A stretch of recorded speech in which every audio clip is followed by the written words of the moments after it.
Hello everyone, my name is Anh Tu, lecturer at DUE. I'm sure that many of you are having problems with the listening exam. So in this video, I will give you a few tips about what to do before and while you listen.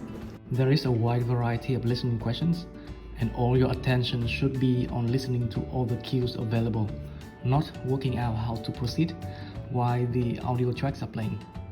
Therefore, it is very important that you read carefully to thoroughly understand all the instructions before the track begins. First of all, you may want to ask yourself, what exactly am I required to do? Tick the correct answers, put the pictures in order, complete the gaps. How many times am I allowed to listen to each track? Are there any word limits? Then it's time to dig deep into the text. It'd be very helpful to underline key information in each question. Read all the options carefully if there are different options available. If the questions or options have numbers, dates or keywords, quietly say them to yourself to recall their sound. If the options are pictures, look at them carefully and think for words to describe them in English. This will prepare you for words you might hear. When the listening test is about a topic that you know something about, you can unitize the following tactics to make educated guesses. But do not forget to double check against the actual audio tracks to confirm your predictions.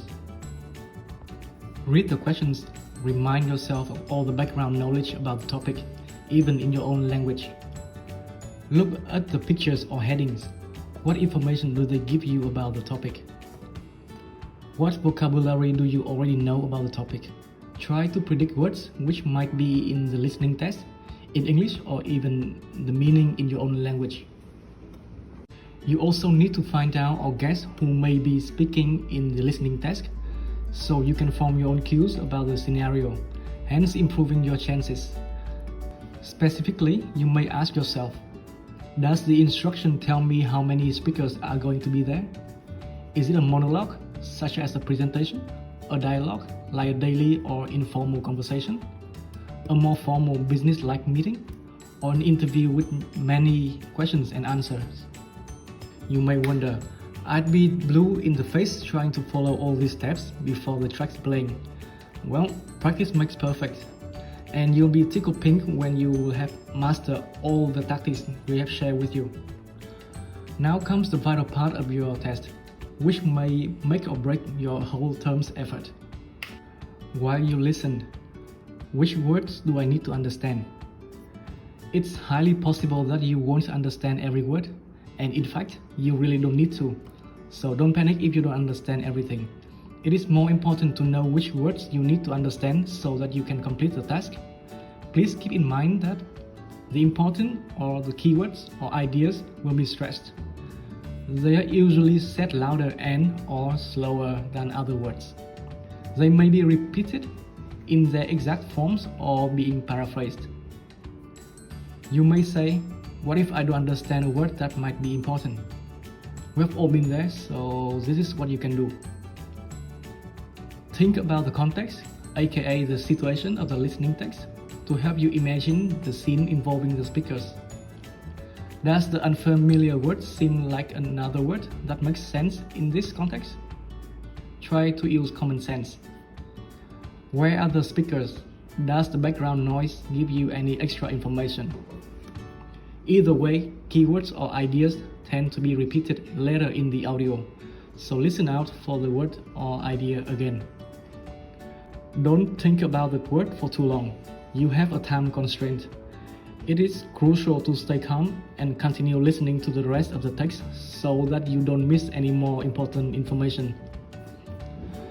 Sometimes you might hear a word you know, but you don't recognize the pronunciation. Use the context to help you work out the word, and remember that when people speak quickly, they often use weak sounds or drop sounds from a word. There is often a significant difference between the way words are pronounced in isolation and the way they are pronounced in the context of connected speech. This is a real challenge to all non-native learners, so look out for our next video which will help you overcoming pronunciation difficulties. Besides context, keep an ear out for intonation, emotions, as we can get a lot of information from how something is said and the tone of voice that the speaker uses. How do the speakers sound? Voices are often high to express strong emotion, such as being excited, happy, frightened, or annoyed. Voices are often low when we are bored or uninterested.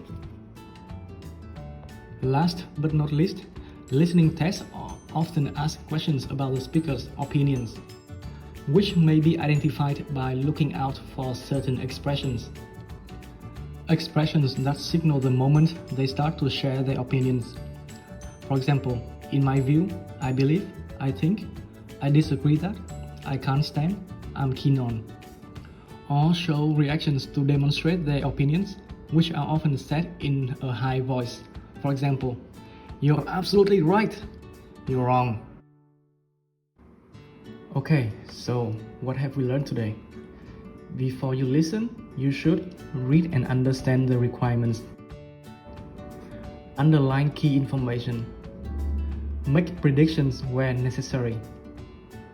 And while you listen, you should pay attention to keywords and/or their synonyms, the intonation and emotions of speakers.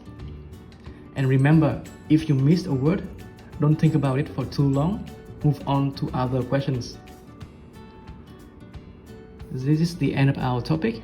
I hope you had as much fun as I have making this video.